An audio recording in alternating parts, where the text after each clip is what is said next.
For him, it's just a matter of looking at the dictionary, but we know that this is all primarily focused on the east side so far. This is a man who heard, along with the rest of us, the Detroit police chief yesterday, who was cautious not to label the deaths of the women as the work of a serial killer.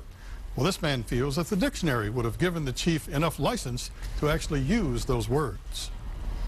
Well, a serial killer is defined by the dictionary as somebody who kills 2 or more people in 2 or more incidents. Frank is a blogger and publisher of the Warrendale Detroit blog, where he and the folks who live in their far west Detroit community, just this side of Dearborn, can express their concerns about the city.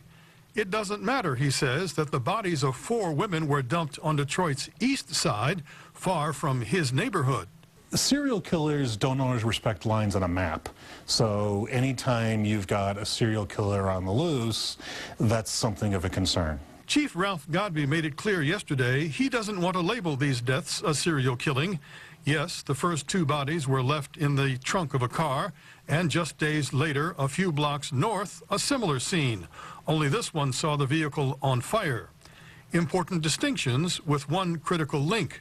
3 of the 4 women had posted themselves as escorts on Backpage.com. So as long as we have more than two or more bodies and 2 or more incidents, which the evidence seems to suggest, it is by definition a serial killer. Now, is this, another Jack the Ripper or anything like that? That's going a little bit too far to say, but it's pretty obvious from the information that's out there that we do have a serial killer of some variety or another that's out there. If you look through the history of serial killers, they may start with one particular kind of person, but then if the escorts stop showing up, they may migrate to something else. Frank adds, what's important at this stage is that more people who consider looking to the web for friendship or companionship just may think twice for now.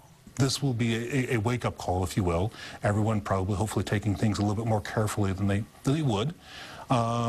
If I were one of the women on that website, I certainly didn't want to be answering any calls to somebody I didn't already know.